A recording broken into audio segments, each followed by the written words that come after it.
Gracias por estar con nosotros nuevamente en Conceptualizando y en nuestros temas. Hoy tocaremos, como siempre, temas de gran actualidad y de interés nacional. Pero antes recuerde, apártate del mal,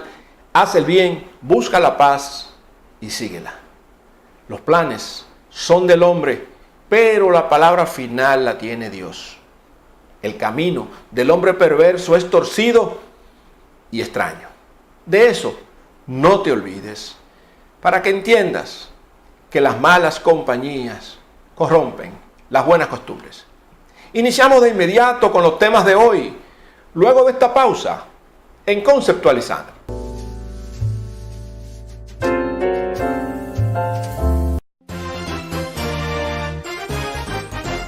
Seguimos con ustedes en Conceptualizando. El primer tema que abordaremos se relaciona con la designación de los fiscales. Recientemente hecha ya una noticia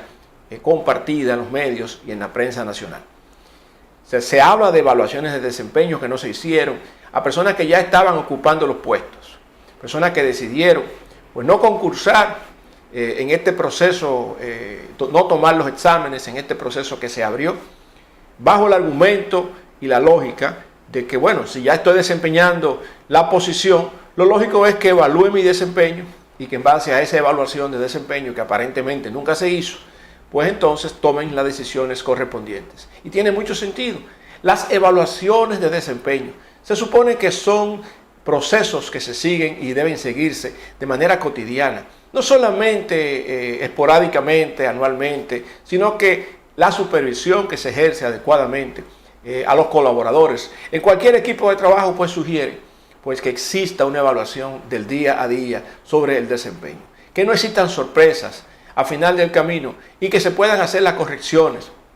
en la medida en que el proceso va avanzando. De manera que cuando viene llegando el momento de una evaluación de desempeño anual, pues ya se han acumulado una serie de medidas, una serie de acuerdos, una serie de retroalimentaciones positivas y otras oportunidades de mejora que pudieran detectarse. De manera que esa evaluación de desempeño de fin de año, pues no solamente se fije en los últimos aspectos que normalmente surgen al final del camino, sino que toman en cuenta pues todo el proceso de gestión durante todo un año. En este sentido, está el caso de la ex fiscal del distrito, Jenny Berenice, y nos viene a la mente pues una de las 48 leyes del poder que a nuestro entender pudo haber estado pues en esto envuelto. Esa ley dice no eclipsar a tus superiores. Evidentemente que la gestión, la imagen que proyectó Jenny Berenice desde su primer día al ascender a la posición de fiscal del Distrito Nacional, pues siempre recibió los aplausos de la población de manera generalizada.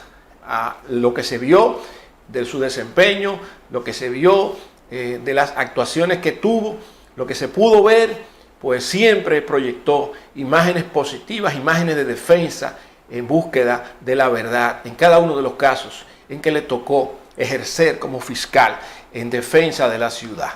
En este sentido, pues, no entendemos cómo no se pudo establecer un proceso distinto para este y algunos otros casos que se dieron y que también se acogieron a esta situación de que no se recibió una evaluación de desempeño, aunque ya se tenía un periodo y algo más que debió haberse hecho entonces el cambio antes o la evaluación de desempeño para ratificar. Entonces, en esta parte está la gente pues opinando, la prensa se ha hecho eco de las nuevas designaciones. Al parecer, la bola de cristal acompañó a Edith Febles, quien tuvo pues la osadía de decir con tiempo lo que iba a ocurrir con esto de los concursos, mencionando con nombres y apellidos una serie de personas que supuestamente ya habían sido prácticamente seleccionadas para sustituir a otros fiscales a nivel nacional. Los 6 nombres o 7 que Edith Febles mencionó, todos fueron ocupando las posiciones que ella precisamente denunció ante la prensa nacional. Por otro lado, una subcomisión bicameral ha sido formada para atacar todo este tema relacionado con la ley ordinaria de reglamento electoral que se comienza a procesar y a desarrollar. Esta subcomisión bicameral estaría limitando las funciones del presidente de la Junta Central Electoral y el Pleno. Evidentemente parecía que la Junta Central Electoral pues estaría teniendo prácticamente un poder absoluto en todo lo relacionado a partidos políticos, en todo lo relacionado a primarias, a elecciones de todo tipo en el país. Y yo creo que es una posición correcta la de la formación de esta subcomisión bicameral para dejar claras cuáles son las funciones y cuáles son los límites que tendría no solamente el presidente de la Junta Central Electoral, sino también el Pleno de la Junta. De manera que se tomen decisiones correctas, escuchando a las distintas partes que forman parte de este proceso, tanto de lo que es el certamen electoral de cada 4 años, como el tema de las primarias que deberían realizarse en los partidos políticos, así como las modalidades que los mismos hayan elegido para tomar en cuenta o para tomar las decisiones de designar su dirigencia y establecer cuáles son los candidatos que estarían concursando en las elecciones de cada 4 años. Por otro lado, también esta comisión está evaluando otros elementos importantes, como es el derecho a elegir y a ser elegido. Ojalá que en esta parte se incluyan también las candidaturas independientes. El derecho a elegir y ser elegido lo tienen las personas, no lo tienen los partidos políticos. Y no se puede mediatizar, no se puede obligar a una persona a tener que pertenecer a un partido político para entonces poder ejercer su derecho de elegir y ser elegido. Esto lo hemos venido diciendo ya de hace varios meses. Y conjuntamente con esto, el poder soberano que entiendo lo tiene el pueblo, pues tampoco debería tener limitaciones. Y en este sentido, esa ley de reglamento electoral, ley electoral y cualquier otra ley, pues no debería quitarle al pueblo la posibilidad de participar en la toma de decisiones, que no solamente puede verse en las elecciones, sino que el pueblo soberano debería mantener en su cotidianidad la posibilidad de tomar decisiones que puedan ser trascendentales para el país. En este sentido, las herramientas deben estar disponibles para que el pueblo pueda concursar en la toma de decisiones de asuntos que son importantes para el país. No se trata de que cada 4 años la gente participe en un proceso electoral, muchas veces siguiendo todo el paradigma clientelar que ya conocemos, sino que también pueda tener una herramienta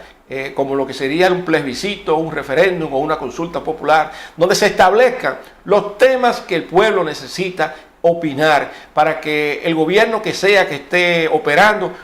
tenga que considerarlo de una manera obligatoria en lo que serían sus realizaciones y sus planes de gobierno. Por otro lado, el PLD quiere que se amplíe el plazo para decidir sobre las primarias, pero sobre este tema conversaremos en breve cuando regresemos a su programa Conceptualizando.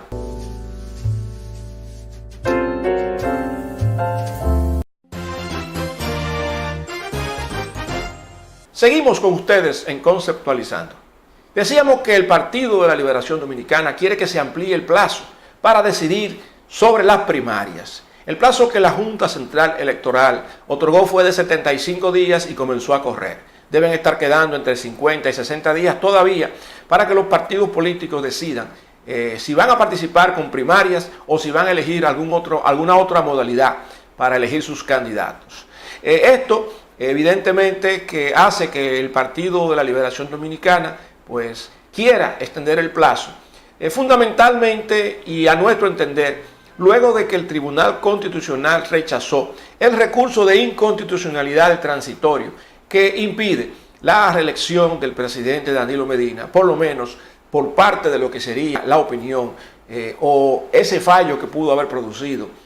positivo o negativo, el Tribunal Constitucional. Por otro lado, no olvidemos la entrevista que tuvo el presidente de la República, Danilo Medina, con Yanna Tavares, donde él indicó claramente que estaría tomando una decisión y comunicándola al país sobre esa potencialidad reeleccionista en marzo del año 2019. En este sentido, a nosotros nos parece que todo esto está coincidiendo en función de que también el plazo que solicita el Partido de la Liberación Dominicana para decidir sobre las primarias, pues también coincide con que se plantea enero-marzo del año 2019. Entonces parece ser que todo esto está correlacionado y esto permitiría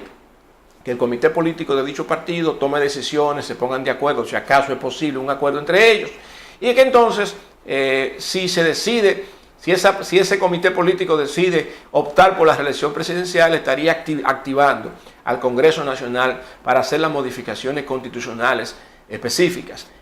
Y por otro lado, estaríamos nosotros pensando que existe la posibilidad de que el PLD, si quiere, boicotee este proceso que está llevando a cabo la Junta Central Electoral, y nos preguntamos si esto pondría en peligro la celebración de las primarias y las mismas elecciones que se estarían realizando en el año 2020. Es decir, que aparentemente dos personas continúan decidiendo sobre el futuro de la República y uno se pregunta, ¿y dónde está la oposición? ¿Qué importancia tienen los partidos de oposición en todo este proceso? Y si la Junta Central Electoral estaría haciendo caso a lo que dos personas y un solo partido político estaría pues forzando a situaciones distintas a las ya comunicadas por ese importante organismo electoral. Es evidente, por lo que estamos viendo, de que existe un secuestro real de la democracia y al sistema de partidos en el país y que todos los partidos gobernantes y aliados han sido cómplices de la situación que se ha creado y que aún está vigente en la República Dominicana. Por otro lado, el presidente de la República, Danilo Medina, sometió al Senado de la República una ley para lo que se denomina declaración de patrimonios y revaluación de activos. Se entiende que esta solicitud hecha por el presidente de la República implica que esta ley sería de aplicación transitoria y que permitiría tanto a personas físicas como jurídicas pues declarar aquellos patrimonios que no habían sido declarados antes, estableciéndose una posibilidad o un tipo de amnistía fiscal para esto. No olvidemos que en el mes de enero pues ya fue modificada y promulgada la ley de lavado de activos. Esto impactó a toda la sociedad dominicana, pues la evasión fiscal se considera como un precedente de lavado de activos y el lavado de activos implica una serie de penas que no estaban siendo consideradas con el tema tributario. Por otro lado, en esta legislatura que ya pasó, donde fue aprobada la ley de partidos, no se tocó ni se tomó decisión alguna en relación a la ley de extinción de dominio y que tiene que ver con la posibilidad de que el Estado dominicano pueda recuperar propiedades, patrimonios y dineros que hayan sido adquiridos de manera ilícita por personas, funcionarios, etcétera, y que no puedan demostrar ese crecimiento patrimonial, ubicándose en lo que sería pues un potencial o de hecho un lavado de activos. Este tema pues de la ley de patrimonio y revaluación de activos pues plantea también la posibilidad de que se amplíe a una amnistía fiscal general, hecho que ya algunos congresistas están pues saboreando y tratando de ver si cuando esto pues baje del Senado al Congreso, esto pudiera también reformularse y replantearse. Han estado siempre vigentes durante un tiempo todo el tema relacionado con el pacto fiscal y este tema de esta ley, esta propuesta de ley que plantea el presidente de la República, se vio conocida en un momento dado como sincerización patrimonial. Si a esto nosotros le acompañamos, pues con la situación de endeudamiento, responsable o no, que ha tenido el país y los gobernantes de turno en los últimos 20 años, pues entonces estaríamos nosotros preguntándonos si el objeto que persigue esta ley de patrimonio realmente sería justo en función de que realmente las decisiones de tomar nuevos préstamos no la toma la ciudadanía. Y por otro lado también la calidad del gasto público, que siempre ha sido una crítica que se ha hecho a los gobiernos, están como contrapeso a este proyecto que somete el presidente de la República. No olvidemos que tanto el Banco Mundial como el Fondo Monetario Internacional están dando prácticamente soporte y empuje a estas potenciales decisiones en función de que han estado evaluando el grado de endeudamiento que tiene la República Dominicana en función del Producto Bruto Interno. Sin embargo, como otra contrapartida se tiene la disociación acumulada con el contrato social que ha tenido el partido de gobierno con el pueblo. Es decir, que se han estado distanciando cada vez más de los requerimientos, de las expectativas, de las esperanzas y de mejorar realmente y de manera efectiva la calidad de vida de la gran mayoría de los dominicanos. Tampoco se puede olvidar que recientemente se realizó en el país el foro del Parlacén, donde el secretario general de la OEA dio unas declaraciones y hacía críticas bastante fuertes, supuestamente para lo que es Latinoamérica, pero que definitivamente, conociendo la realidad de nuestro país, aplica prácticamente como fotocopia a la situación de la República Dominicana. Habló claramente de que los partidos políticos tienen que desempoderarse de la alianza que han tenido históricamente, pues con el dinero sucio para financiar las campañas políticas.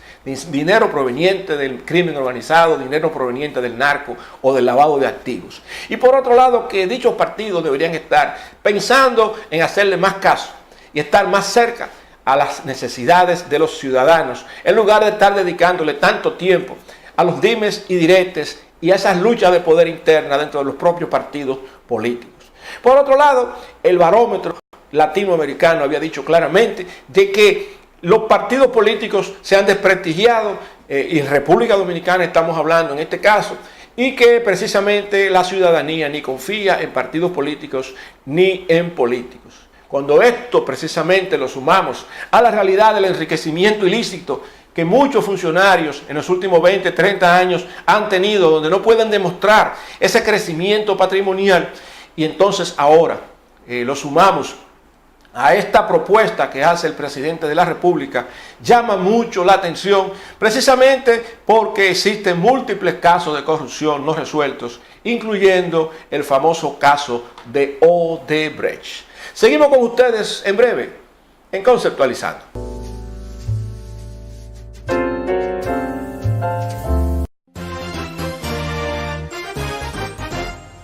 Gracias por seguir con nosotros en Conceptualizando. Aparentemente se exporta al país la guerra comercial existente entre los Estados Unidos y China. La República Dominicana hace poco rompió las relaciones con Taiwán e inició relaciones comerciales y diplomáticas con China.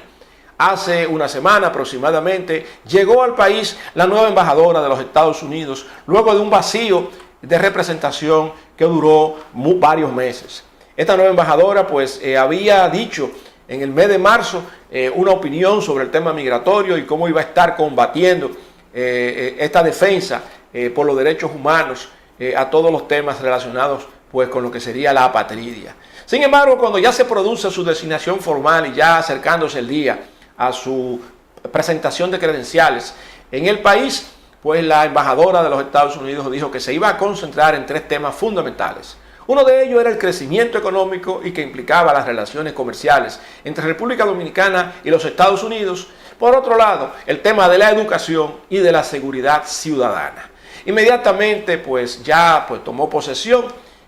vino pues un señalamiento de parte de la embajadora en relación de las relaciones que tenemos pues con China, una relación nueva. Y esto ocasionó de que inmediatamente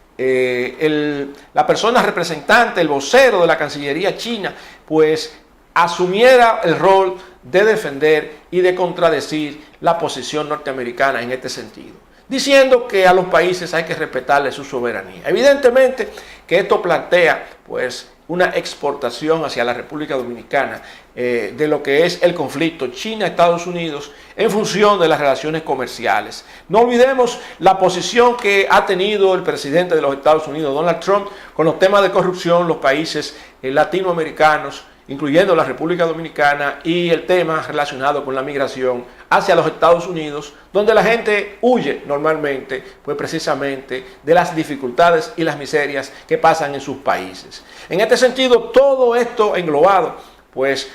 da a entender que las presiones que se van a tener en la República Dominicana por las relaciones de República Dominicana con China y las que van a recibirse desde los Estados Unidos por su deseo de incrementar sus relaciones comerciales, van a imponer una presión a la República Dominicana para que se defina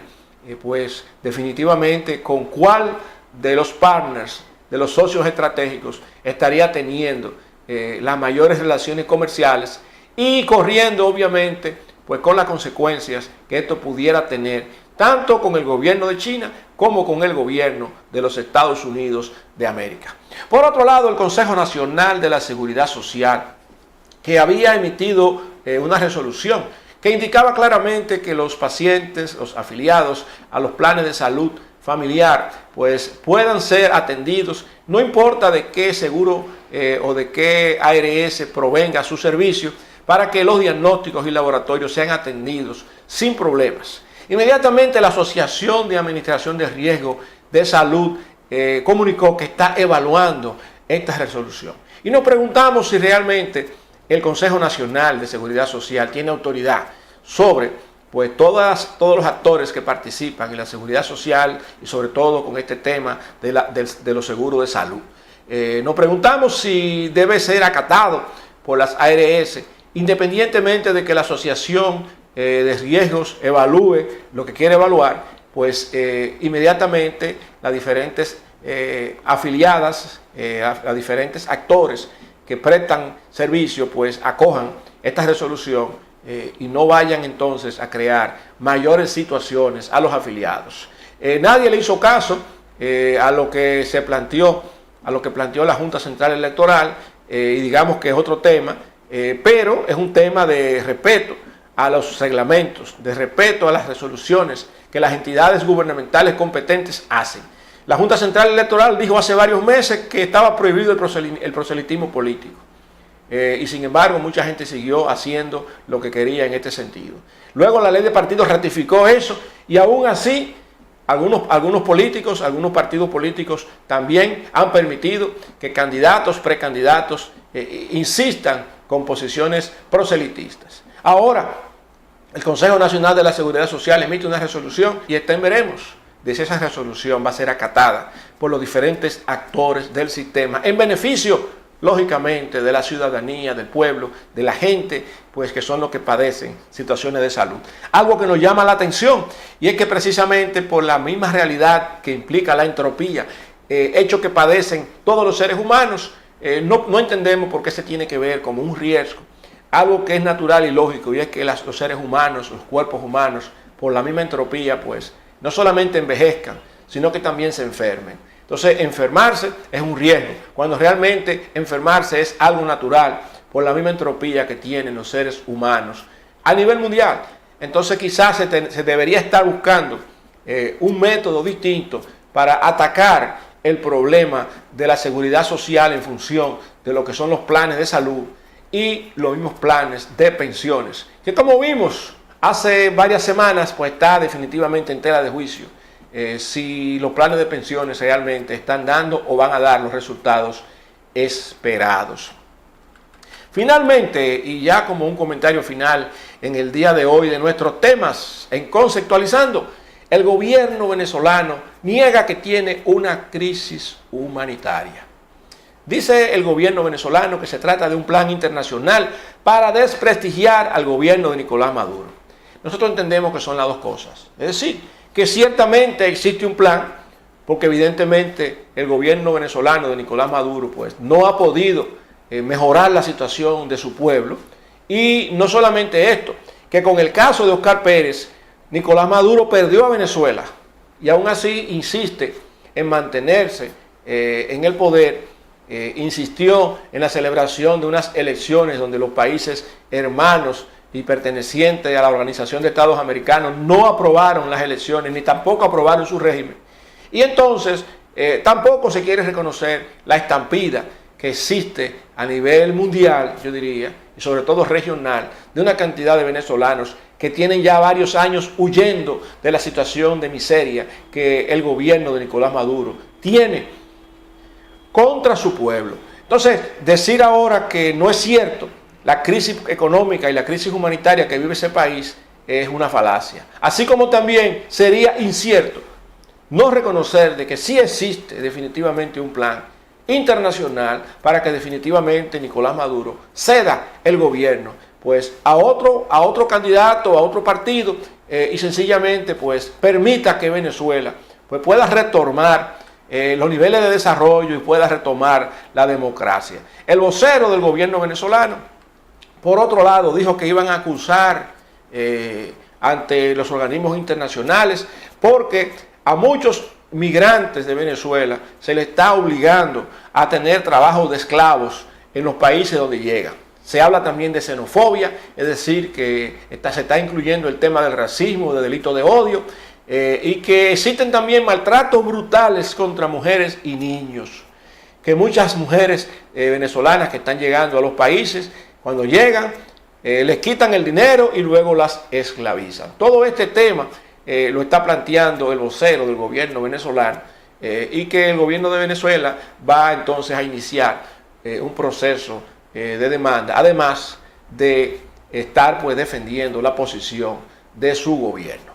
Gracias por haber estado con nosotros en el día de hoy en nuestros temas en Conceptualizando.